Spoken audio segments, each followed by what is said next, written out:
Hello students, last लेक्चरला आपण Newton's law of gravitation आणि Kepler's laws of planetary motion study केलं होतं. परंतु केप्लर्स लॉज ऑफ प्लॅनेटरी मोशनचे फक्त आपण स्टेटमेंट पाहिले होते. त्याचा ॲक्च्युअल प्रूफ जो आहे तो आपण स्टडी केलेला नव्हता. ठीक आहे, ते आज आपण वन बाय वन पाहणार आहोत. त्याच्यामध्ये सगळ्यात पहिल्यांदा फर्स्ट लॉ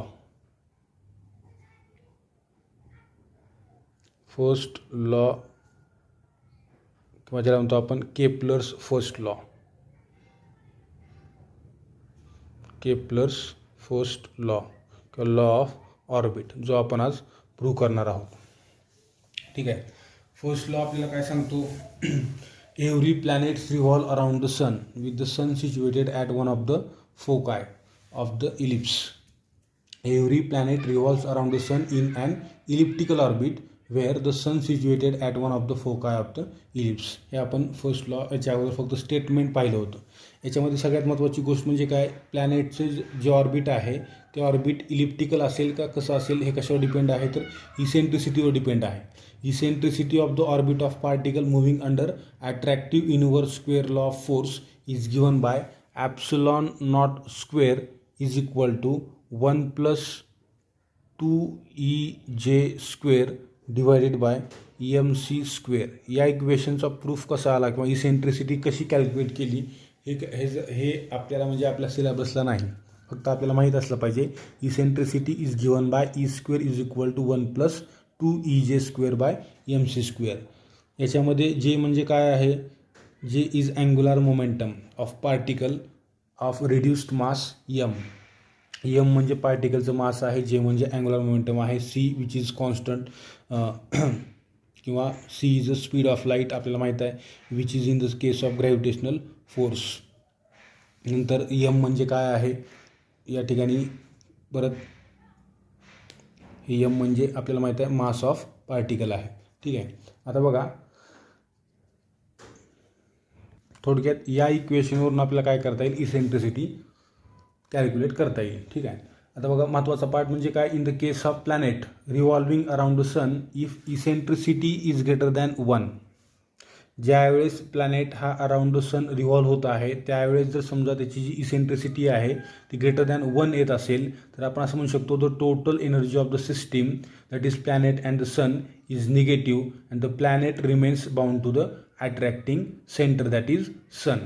जर समजा या ठिकाणी इसेंट्रिसिटी ग्रेटर दॅन 1 येत असेल तर ती जी काही सिस्टीम आहे, समजा अर्थ आणि सन आपण घेतलं तर अर्थ आणि आपला प्लॅनेट म्हणजे अर्थ आपला प्लॅनेट आणि सन जो सेंटर ऑफ काय आहे इलिप्स आहे, ही एक सिस्टीम झाली. या सिस्टीमची जी टोटल एनर्जी आहे ती कशी असेल, निगेटिव्ह असेल. आणि असं असेल तर काय होईल त्या ठिकाणी, this planet remains bound to the attracting centre that is sun. म्हणजे याचा अर्थ पृथ्वी ही सूर्याला कशी असेल, बाउंडेड असेल. ती सूर्याचा जो ग्रॅव्हिटेशनल फोर्स आहे किंवा अट्रॅक्शन आहे त्याला सोडून बाहेर निघून जाणार नाही.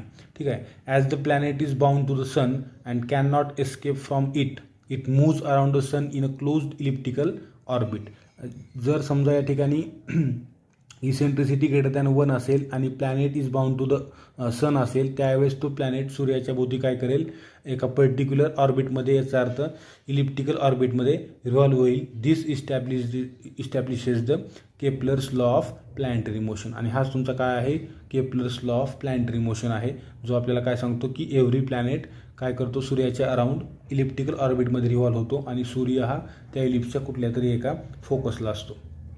पुढे बघा, in the case of motion of planet round the sun is at one focus which is taken as the centre of coordinate system that is ellipse and thus each planet moves in an ellipse with the sun at its focus. जर समजा आपण diagram या ठिकाणी draw केली तर अशा प्रकारची असेल. हा तुमचा इलिप्स आहे, बरोबर आहे. या इलिप्सला 2 सेंटर असतात, एक इथं असतो आणि हा दुसरा इथं. हा एक फोकस झाला, हा दुसरा फोकस झाला.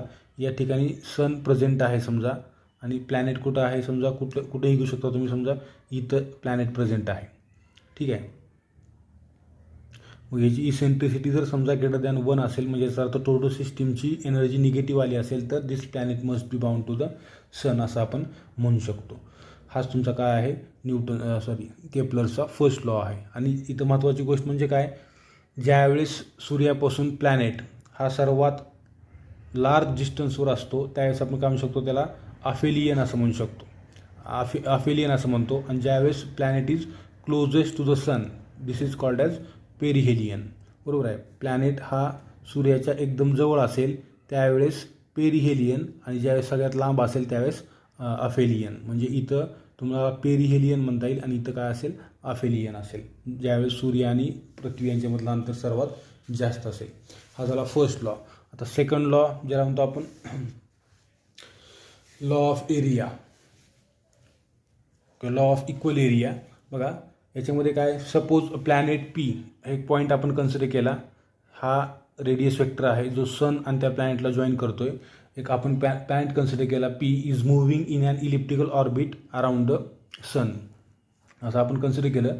If it moves from point P to P dash, हा एक समजा दुसरा पॉईंट आहे पी डॅश, तो प्लॅनेट समजा पी पॉईंटपासून पी डॅशला मूव्ह झाला. In small time D T, the area swept out by the radius vector is the area of the figure S P P dash.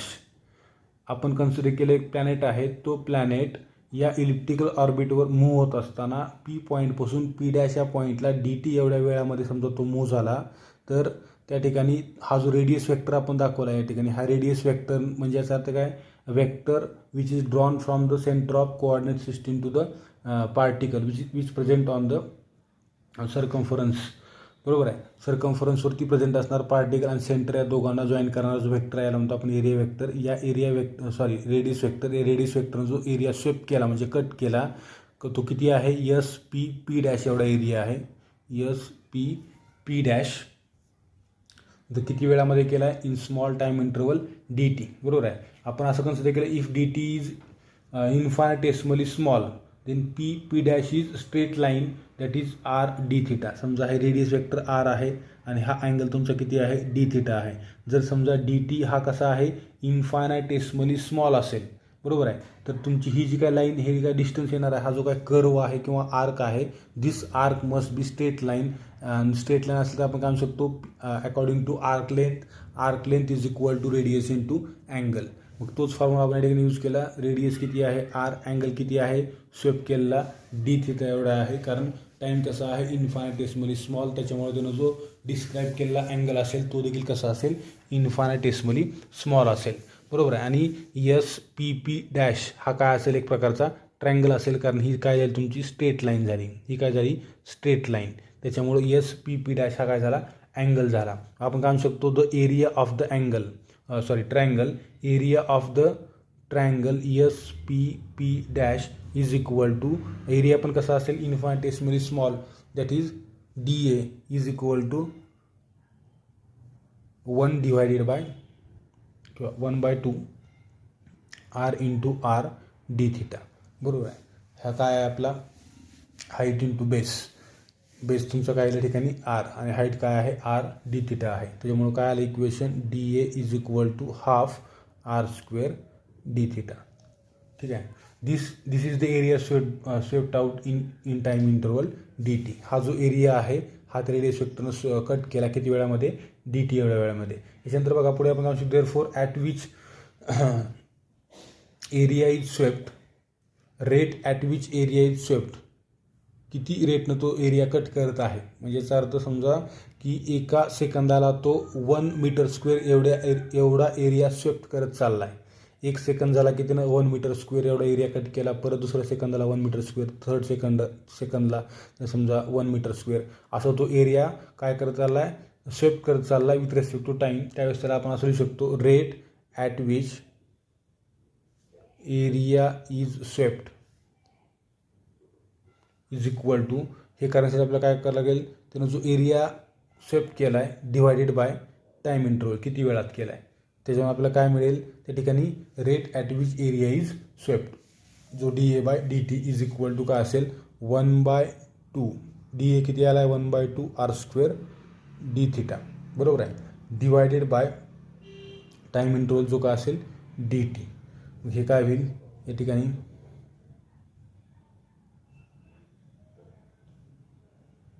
याला तुम्ही थिटा डॉट असं देखील लिहू शकता डेरिव्हेटिव्ह असल्यामुळं, 1/2 आर स्क्वेअर थिटा डॉट असं पण लिहू शकता किंवा D theta by D T. तुम्हाला हे माहीत असलं पाहिजे. थिटा डॉटचा मिनिंग काय असतो, D theta by D T असा असतो. म्हणजे विथ रेस्पेक्ट टू टाईम त्याला आपण डिफरन्शिएट केले, त्याला थिटा डॉट असं देखील लिहितात. पुढे बघा, the angular momentum is given by. Angular momentum कसं सांगतो आपण, अँग्युलर मोमेंटमचा फॉर्म्युला आहे J is equal to M R square into theta dot. याच्या फॉर्ममध्ये अँग्युलर मोमेंटमचा जो बेसिक फॉर्म्युला आहे त्याच फॉर्म्युल्याला आपण असं देखील लिहू शकतो. And is a constant under central force. आणि तो कसा आहे, कॉन्स्टंट आहे, बरोबर आहे. त्यामुळे आपण काय लिहू शकतो, त्या इक्वेशनलाच आर स्क्वेअर, याला फक्त थिटा डॉट डी नाही, R square theta dot is equal to J by M. त्या दोन इक्वेशनला मिळून जर आपण सॉल्व केलं, इथं पण आर स्क्वेअर थिटा डॉट आहे, इथं पण आर स्क्वेअर थिटा डॉट आहे, ते कसं होईल, R square theta dot is equal to J by M. किंवा याच इक्वेशनला आपण डिराईव्ह केलं, R square theta dot is equal to J divided by M. ठीक आहे. तेच इक्वेशन परत एक वेळेस लिहितो, J is equal to M R square theta dot आणि R square theta dot is equal to J by M. बरोबर आहे. हेन्स, किंवा त्याला असं म्हणू शकतो आपण, मगाचं जे इक्वेशन होतं 1 by R square theta dot is equal to J by M. इथं 2 असल्यामुळे इथं पण 2 म्हणजे J by 2m which is also constant. म्हणजे इथं आपण काय म्हणू शकतो, hence D A by D T is equal to 1 by 2m into J which is a constant which verifies the second law of the radius vector joining the sun to the planet sweeps out equal area in equal intervals of time. In other words, the aerial velocity of planet around the sun is constant असं आपण म्हणू शकतो. हा तुमचा काय आहे, केपलरचा second law आहे. ठीक आहे. या ठिकाणी थांबू आपण. नेक्स्ट लेक्चरला आपण थर्ड लॉ पाहणार आहोत. थँक्यू.